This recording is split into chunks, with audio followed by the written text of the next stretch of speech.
결혼 10년 차 되는 한 남자가 결혼 상담소에 찾아와서 이렇게 하소연을 합니다.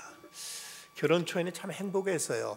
직장에서 피곤하게 일하다가 저녁 늦게 지친 몸으로 돌아와도 강아지는 나와서 짖으면서 반겼고 아내는 제 슬리퍼를 챙겨줬지요. 그런데 지금은 딴판입니다. 나와서 슬리퍼를 챙겨주는 것은 강아지고 지저대는 것은 아내입니다 라고 말합니다. 근데 결혼 상담소 사람이 이렇게 묻습니다. 아니 뭐가 문제입니까? 두 가지 대접을 그대로 똑같이 받고 있는데요 라고 이런 말을 하더랍니다. 신혼 초에 받던 대접 역할만 바뀌었지 그대로 똑같이 받고 있다는 겁니다. 근데 우리에게 중요한 건 물리적인 상황이 아니라 교감의 문제입니다. 우리에게 처한 현실에서 얼마만큼 함께 공감하고 함께 무엇을 나누느냐가 우리에게 문제일 것입니다. 지난 2016년 6월 27일자 한겨레 신문에 보면 잠 못 자는 한국인 하루 평균 6.3시간 아태지역 최하위라는 제목의 기사가 실렸습니다. AI 생명에서 아시아 태평양 지역의 15개 나라를 조사한 결과 한국 사람들이 가장 가장 저녁 잠을 짧게 자더라는 것입니다. 그런가 하면 아침 식사하는 걸 보아도 한국 사람들과 아태 지역 사람들의 모습이 아시아 태평양 지역의 사람들의 평균 아침 식사를 거르는 비율은 15%인데 한국은 무려 31%나 돼서 아시아 태평양 지역의 평균치보다 곱절이나 아침밥을 못 먹고 다니는 사람이 많다는 이런 이제 결과가 보도된 바가 있습니다. 이뿐만 아니라 스트레스 지수도 6.6으로서 아태 지역 평균 6.2보다 높게 나타났고 또 2013년도 통계에 의하면 수면과 체중, 식습관, 스트레스 지수 등 건강 수준을 종합한 건강 생활 지수가 57점으로 아시아 태평양 지역의 최하위로 나타나기도 했습니다. 어쩌면 한국 사람들은 잠도 제대로 못 자고 아침밥도 제대로 먹지 못하고 뭔가 그렇게 바쁘게 피곤하게 지쳐서 살아가고 있는 모습이 오늘 이 시대 한국인들의 자화상이 아닌가 생각됩니다. 이런 이야기가 있습니다. 말을 타고 10시간 달리던 길을 자동차가 나오면서 1시간으로 줄어들었기 때문에 이제 사람들은 9시간의 여유가 생길 것이라고 생각했다고 합니다. 세탁기가 나오는 바람에 세탁기가 집안에서 하던 그 힘든 빨래를 대신해 줘서 사람들은 이제 주부들은 3시간의 여유가 매일 생길 것이라고 이렇게 기대했다고 합니다. 컴퓨터가 보급되면서 컴퓨터가 많은 일들을 많은 계산과 많은 이제 사물을 처리해 주는으로 인해서 이제 마침내 사람들은 일로부터 해방될 것이라고 이렇게 생각했다고 합니다. 그런데 우리 현실은 어떻습니까? 여유가 아니라 더 많은 일들로 더 바쁘게 더 피곤하게 더 지쳐서 살아가고 있는 것이 이 시대 우리들의 모습이 아닌가. 중요한 것은 우리가 무엇인지도 모르면서 마냥 뭔가 쫓기면서 쉴 새 없이 지쳐 살아가고 있는 우리의 한심한 모습을 우리는 스스로 자신에게서 발견할 때가 많이 있습니다. 도종환 시인의 귀가라는 시는 이렇게 노래하고 있습니다. 언제부턴가 우리가 만나는 사람들은 지쳐 있었다. 모두들 인사말처럼 바쁘다고 하였고 헤어지기 위한 악수를 더 많이 하며 총총히 돌아서 갔다. 그들은 모두 낯선 거리를 지치도록 헤매거나 볕 안 드는 사무실에서 어두워질 때까지 일을 하였다. 부는 바람 소리와 기다리는 사랑하는 이의 목소리가 잘 들리지 않고 지는 노을과 사람의 얼굴이 제대로 보이지 않게 되었다. 밤이 깊어서야 어두운 골목길을 혼자 돌아오기가 무섭게 지쳐 쓰러지곤 하였다. 모두들 인간답게 살기 위해서라 생각하고 있었다. 우리 몸에서 조금씩 사람의 냄새가 사라져가는 것을 알면서도 인간답게 살 수 있는 터전과 인간답게 살 수 있는 시간을 벌기 위해서라고 믿고 있었다. 그러나 오늘 쓰지 못한 편지는 끝내 쓰지 못하고 말리라. 오늘 하지 않고 생각 속으로 미루어둔 따뜻한 말 한마디는 결국 생각과 함께 잊혀지고 내일도 우리는 여전히 바쁠 것이다. 내일도 우리는 어두운 골목길을 지친 걸음으로 혼자 돌아올 것이다. 어쩌면 이 시대에 살아가고 있는 우리 현대인들의 자화상을 시인은 이렇게 표현하고 있는 것 같습니다. 오늘 히브리서 11장 3절 말씀은 이렇게 우리에게 말씀합니다. 너희가 피곤하여 낙심하지 않기 위하여 죄인들이 이같이 자기에게 고역한 일을 참으신 일을 생각하라. 여기서 히브리서 기자는 우리 삶의 정황 속에 피곤함과 낙심함이 있다는 사실을 먼저 전제하고 있습니다. 이 피곤이란 몸과 마음이 지치고 고단한 상태를 뜻하는 말로서 우리들 몸과 마음 모두가 해당되는 말인데, 그런가 하면 이 낙심이란 말은 바라던 일이 이루어지지 않아 맥이 풀리고 마음이 상하는 것을 의미하는 말로서 우리들 마음이나 몸과 모두 다 지쳐있고 어떤 용기도 의욕도 잃어버린 채 살아가고 있는 우리들의 실존을 표현하고 있습니다. 그런데 이것이 우리들의 육신의 생활뿐만 아니라 때로는 우리들의 믿음의 생활 속에도 이런 일이 찾아올 때가 있다는 사실입니다. 어느 때는 교회에 하던 모든 봉사 다 내려놓고 싶은 때가 있고, 또 어느 때는 그냥 훌쩍 교회도 떠나서 그냥 매주 나가던 이런 교회 생활이라는 이런 굴레로부터 벗어나 보고 싶은 이런 충동이 들 때도 있다는 것이 이 시대에 신앙생활을 하고 있는 사람들에게도 느낄 수 있는 이런 어떤 현상들이 아닌가 생각되어집니다. 그렇다면 이런 상황에 어떻게 우리가 탈출할 수 있고 어떻게 저 앞에 있는 표대를 바라보면서 심차게 우리는 내달릴 수 있을까? 여기에 대한 몇 가지 방안을 성경은 말씀하고 있습니다. 그 첫째는 우리가 예수를 믿는 그 믿음의 의미가 무엇인지를 알아야 된다는 것입니다. 오늘 보면 2절 말씀 전반절에 보면 믿음의 주요 또 온전하게 하신 이인 예수를 바라보자고 이렇게 말씀하고 있습니다. 간혹 교회 생활을 하다가 그만 교회에 어떤 실망을 느껴서인지 믿음 생활을 포기하고 그리고 그냥 세상으로 돌아가 버리는 이런 사람들을 볼 수가 있습니다. 이런 사람 보면 참 안타깝고 어쩌다 저렇게 믿음을 잃게 되었는가 하는 이런 아쉬운 생각을 갖게 되기도 합니다. 그런데 문제는 과연 저들이 믿었는가? 교회는 다녔고 종교 생활은 분명했지만 저들 속에 믿음이 있었느냐는 문제를 우리는 먼저 점검하지 않을 수가 없습니다. 어떤 이는 가룟 유다가 예수를 믿고 예수님을 따르다가 타락했다고 말합니다마는, 그러나 정직하게 표현하자면 가룟 유다는 처음부터 예수는 안 믿었습니다.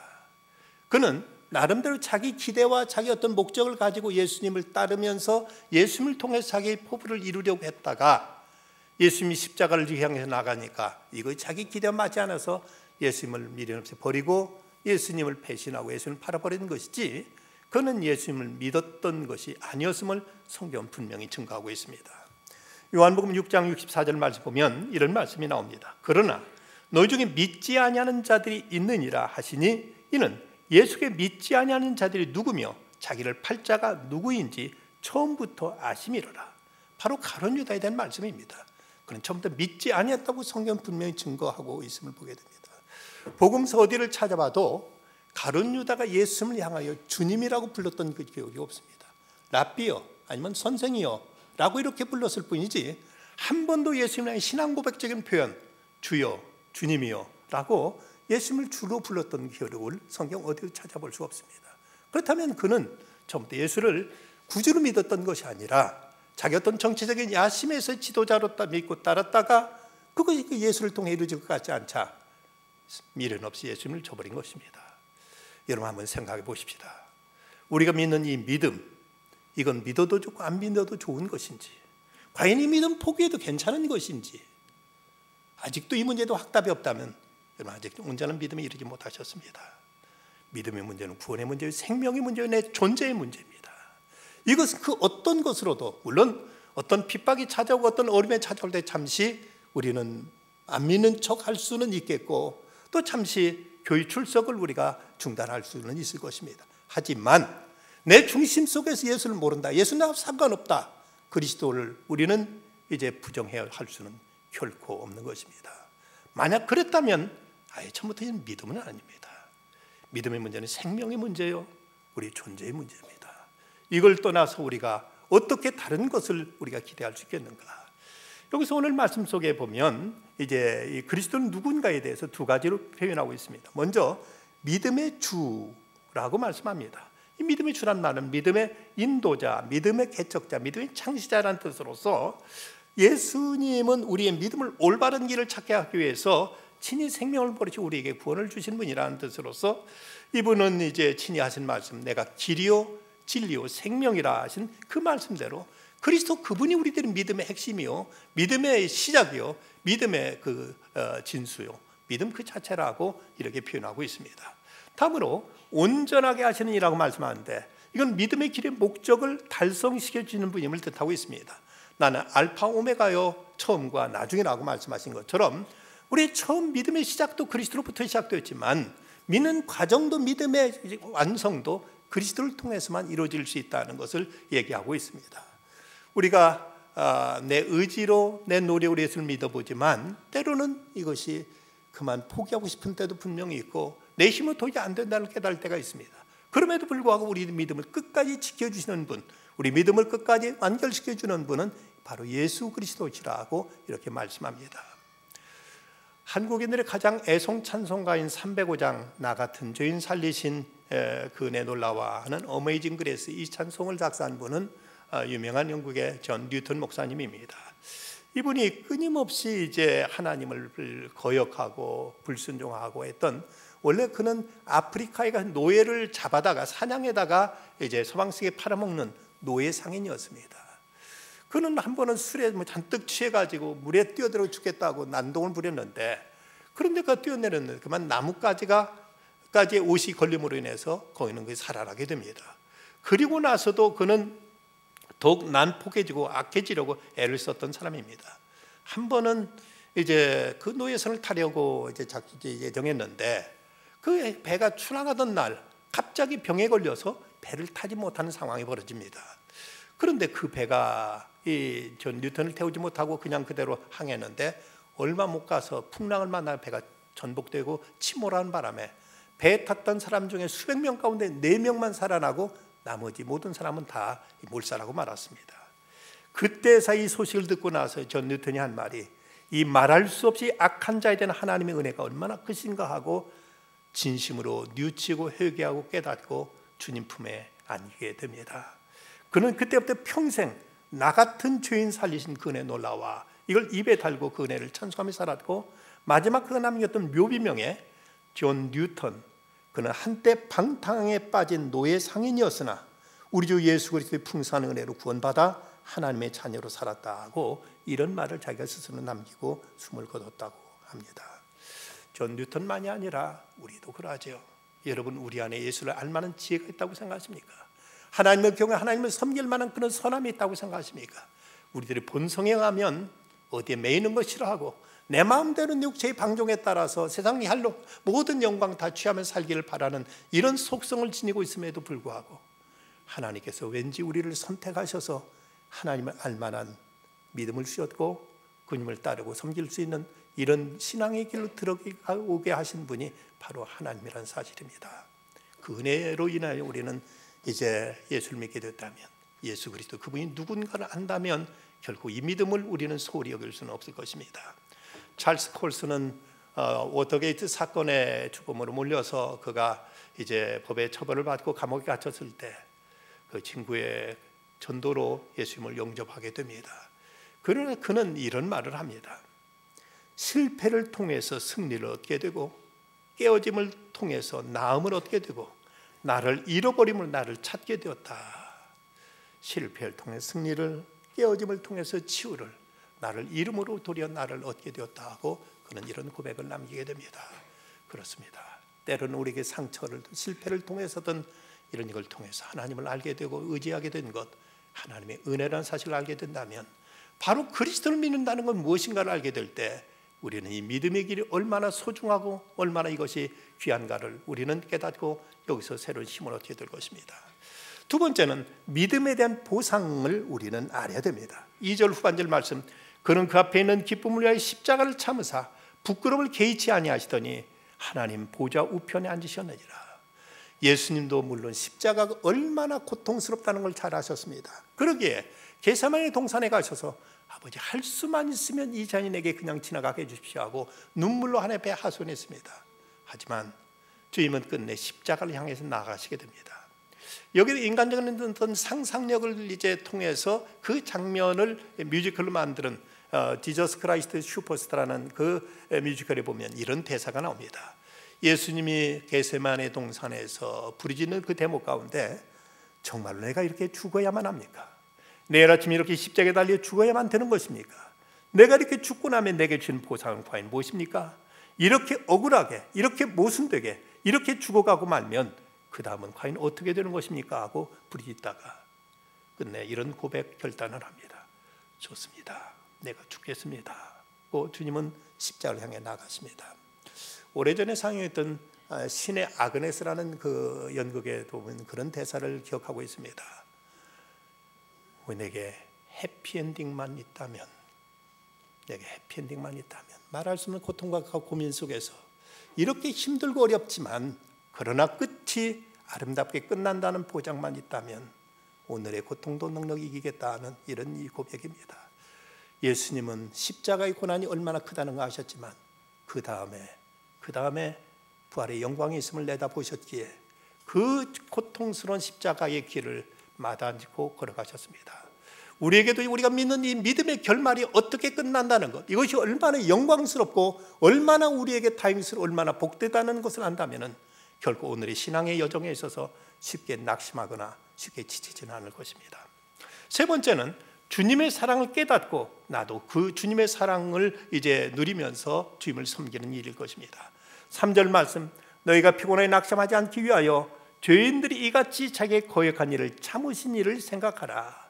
예수님은 십자가에 달리셨을 때도 예수님을 조롱하는 그 강도들, 그리고 밑에 군병들, 사람들이 막대로 때리고 침뱉고 조롱하고 네가 뛰어내려라 하는데도 예수님 그때 십자가상에서 기도하신 그 기도는 아버지여 저들을 사하여 주옵소서, 자기들이 하는 것을 알지 못함입니다 라고 이렇게 저희를 위해서 기도해 주셨습니다.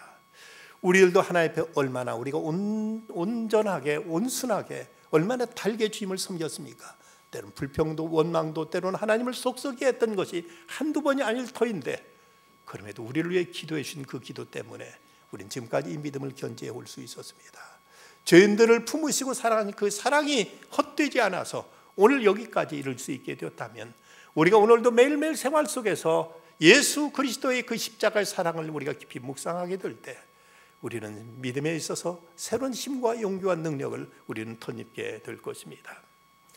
허드슨 테일러라면 중국의 내지 선교사로 세계 선교사에 있어서 대단한 인물입니다. 그는 중국의 그 깊은 곳에 가 살아가는 동안 그 선교사 후보생들을 이제 지망생들과 면담했던 적이 있었습니다. 그들에게 이런 질문을 했습니다. 왜 당신은 해외에 선교사로 가기를 원합니까?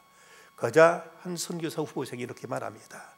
나는 예수 그리스도께서 우리에게 전 세계를 나가 복음 전하고 명령하셨기 때문에 이래서 이제 선교사 되려고 합니다라고 말합니다. 또 이제 다른 사람은 수백만 명의 사람들이 예수를 모르고 죽어가고 있는데 그들을 살리기 위해서 나는 선교사가 되려고 합니다라고 이런 대답도 합니다. 그러자 허드슨 테일러가 이렇게 그들에게 충고했다고 합니다. 그 모든 동기들은 다 좋지만 시험과 시련 그리고 고생, 심지어 죽음의 순간을 당할 때 그것들은 당신들을 구하지 못할 것입니다. 단지 한 가지 동기가 당신을 어려운 시험과 시련에서 건너게 해줄 것인데 그건 바로 그리스도의 사랑입니다. 우리가 주님의 사랑에 겨워서 그 사랑에 감동되지 않고는 단순히 어떤 의무감, 행했던 어떤 당위성만 가지고는 그 모든 어려움과 고난을 이겨낼 수가 없다는 얘기입니다. 그래서 어떤 아프리카에 있는 선교사도 이런 질문을 받았는데 당신은 당신이 하고 있는 일이 진실로 좋아서 합니까? 그런데 그 대답은 대단히 충격적이었습니다. 아닙니다. 나와 내 아내는 먼지와 이 고생 좋아하지 않습니다. 이 초라하고 냄새나는 오두막에 사는 거 결코 나는 좋지 않습니다. 우리가 좋아하지 않는다고 주님을 위해 아무것도 하지 않으면 되겠습니까?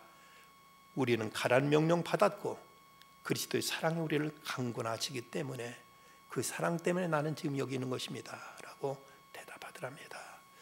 우리가 주님의 사랑을 제대로 알기만 하면 우리는 결코 지치거나 피곤함을 모르고 우리는 하나님의 능력에 그리고 은혜에 겨워서 더 우리는 힘써 이 믿음의 길을 달려갈 수 있을 것입니다. 우리는 또한 알아야 될 것은 우리가 지치고 힘들어할 때 우리를 응원하며 격려하는 사람들이 있다는 사실을 또한 기억해야 될 것입니다. 오늘 이 본문 1절 말씀, 이러므로 우리에게 구름과 같이 둘러싸는 허다한 증인들이 있으니 모든 무거운 것과 얽매기 쉬운 죄를 벗어버리고 인내로서 우리 앞에 당한 경주를 하며, 여기서 구름같이 둘러싸는 허다한 증인들이라 말하고 있는데, 이들이 누군가 바로 11장에 나타난 그 믿음의 영웅들을 말하고 있습니다. 바로 아벨, 에녹, 노아, 아브라함, 사라, 이삭, 야곱, 요셉, 모세, 기생 라합, 다윗과 사무엘과 및 선지자들, 이 믿음으로 나라들을 이기기도 하고 의를 행하기도 하고 또 악형을 받되 구차히 면하지도 하지도 않고 희롱과 채찍과 결박과 오기가 치는 시험 중에도 끝까지 믿음의 경주를 달려갔던 우리 믿음의 선배들이 우리를 격려하고 있고 우리를 응원하고 있고 우리를 향해서 이제 용기를 잃지 말라고 우리를 향해서 권면하고 있다는 사실입니다. 정재봉 작가의 글 가운데 이제 상처 입은 독수리 얘기를 하고 있습니다. 상처 입은 독수리들이 이제 벼랑에 모여서 저희들끼리 이제 어려운 자기들의 아픔을 얘기합니다. 날기 시험에서 낙박한 독수리, 짝으로부터 따돌림 받은 독수리, 윗독수리한테 핥힘 당한 독수리들이 세상에 자기들처럼 이렇게 상처 입은 독수리들이 과연 있을까 하면서 차라리 사는 것이 죽는 것만 못하다고 이렇게 의견을 이제 모으고 있었습니다. 그때 저 높은 곳에 있던 영웅 독수리가 쏜살같이 날개를 치고 날아와서 저들 앞에 서서 말합니다. 왜 자살하려고 하느냐? 괴로워서요. 차라리 죽어버리는 건 낫겠어요. 근데 영웅 독수리가 말합니다. 나는 어떤가? 상처 하나 없을 것 같지? 그러나 이 몸을 봐라. 영웅 독수리가 날개를 펴자 여기저기 빗금친 상흔들이 다 그대로 드러나게 됩니다. 이것은 날기 시험할 때 솔가지에 찢긴 생긴 것이고 이건 윗독수리한테 핥긴 자국이다. 그러나 이런 겉에 드는 상처는 이것은 아무것도 아니다. 마음의 빗금 자국은 헤아릴 수 없이 많다. 그러면서 이 젊은 독수리들한테 말합니다. 얘들아, 일어나 다시 날 잡구나. 상처 없는 새들은 세상에 나자마자 죽은 새들밖에는 없다. 살아가는 우리 가운데 상처 없는 새가 과연 어디 있겠느냐 하면서 저들 이제 달래고 저들에게 새롭게 도전할 것을 이제 다 이루는 것입니다. 우리의 믿음의 선배들 가운데도 상처 없었던 사람은 아무도 없습니다. 어떤 선교사님들도 어떤 신앙의 인물들도 나름대로 고난이 있었고 상처가 있었고 아픔이 있었지만 저들은 믿음으로 견지하고 끝까지 달려갔을 때 영광스럽게 하나님의 그 귀한 믿음의 판결에 오를 수가 있었던 것입니다. 저들이 오늘 우리를 향해서 격려하고 권면하고 있다면 우리 또한 우리가 허락하신 이 믿음의 대열에 우리는 끝까지 이제 행렬에 우리가 이 길을 지키면서 그 걸음을 우리는 달려가야만 할 우리들의 입장이 아니겠습니까? 신앙생활 하다가 때로는 지칠 때도 분명히 있습니다. 모든 것 다 내려놓고 싶을 때도 있습니다. 내가 이렇게 힘들게 봉사해야 되느냐 하는 이런 생각이 들 때도 있습니다. 그런데 그 이유가 어디 있다고 생각하십니까? 식물이 시드는 이유는 햇볕을 등졌기 때문입니다. 우리가 그리스도에게 주목하지 않고 다른 것에 우리들의 관심과 시선이 쏠리면서 점점 우리들의 영혼은 시들게 들고 우리들의 이제 신앙적인 의욕은 상실하게 되고 마는 것입니다. 철학자 파스칼은 이런 말을 했습니다. 우리는 세상의 모든 좋은 것들을 조용히 있는 시간을 마련하지 못해서 놓치고 있다. 세상에 많은 좋은 것들을 조용히 있는 시간이 없어서 이걸 묵상하고 이걸 음미하고 이것을 깊이 이제 마음속에 새기는 이런 시간들이 없어서 우리는 그 좋은 것들을 놓치고 있다.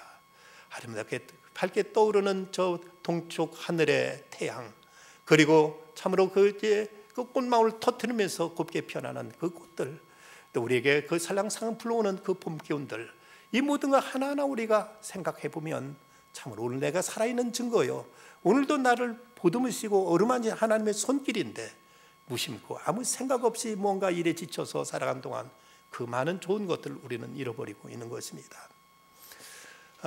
한신대학교 목회 상담학 교수로서 많은 인생 위기를 만난 사람들의 상담을 통해 희망과 용기를 준 목사님으로 정태기 목사님이라는 분이 계십니다.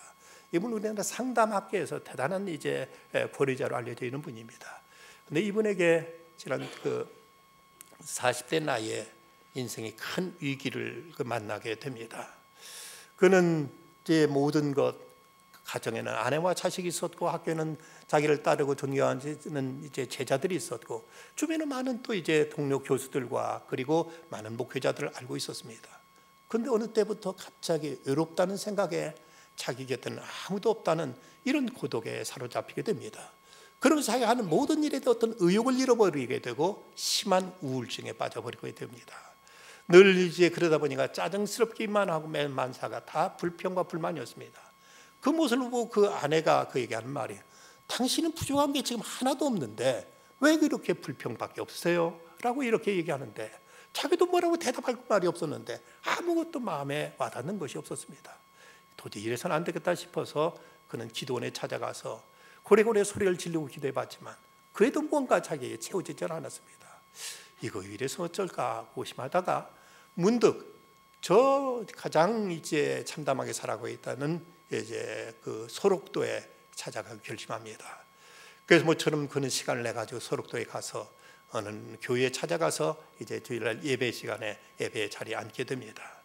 예배가 끝나고 모두 다 통성 기도를 하는데 자기도 이제 조용히 기도를 하려는데, 그런데 뒤에서 한 이제 기도 목소리가 들려옵니다.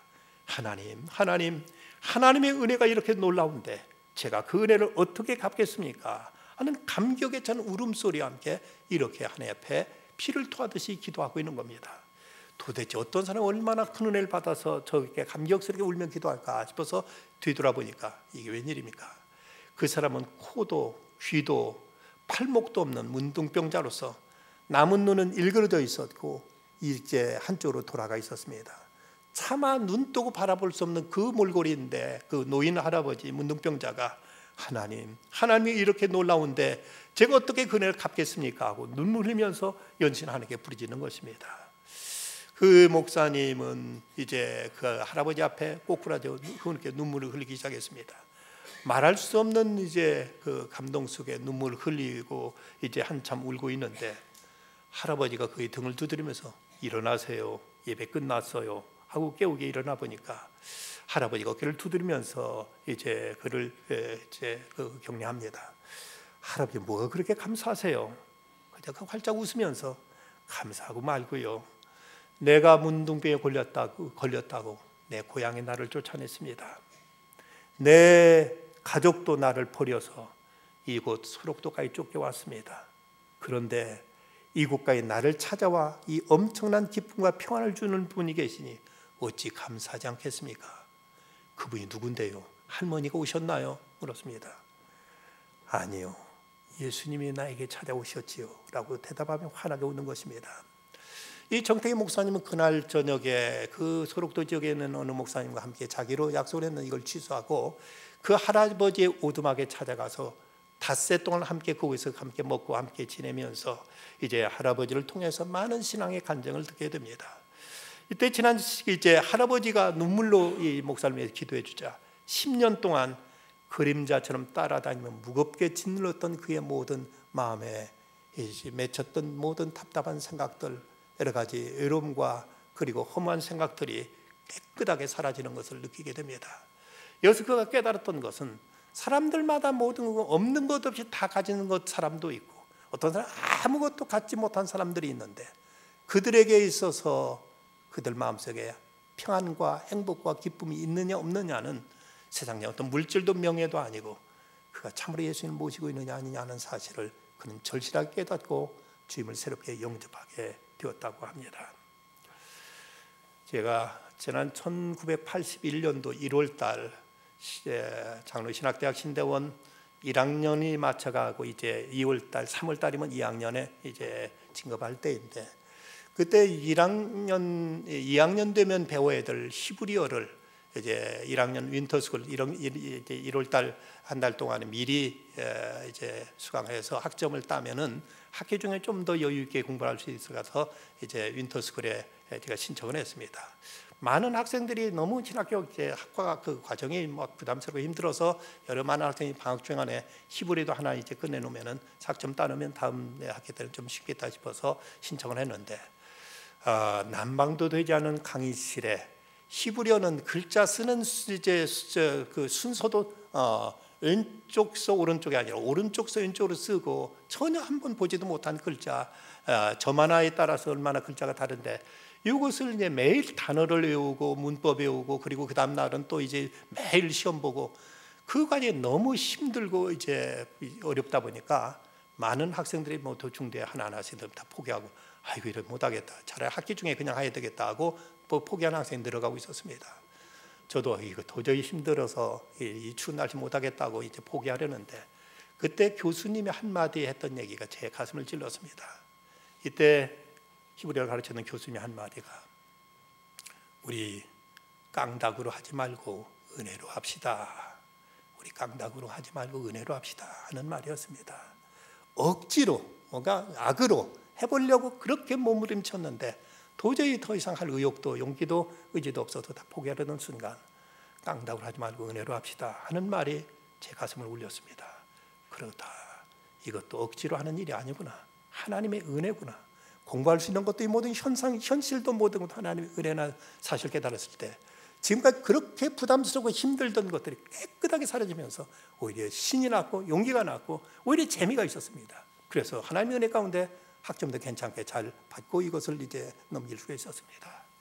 우리 살아간 삶에 억지로 만드는 일은 아닙니다. 내 의지로만 되는 건 아닙니다. 하나님의 은혜를 우리가 힘입고 보면 넉넉히 이길 수 있습니다. 능히 감당할 수 있습니다. 하나님이 함께 하시면 우리는 승리할 수 있습니다.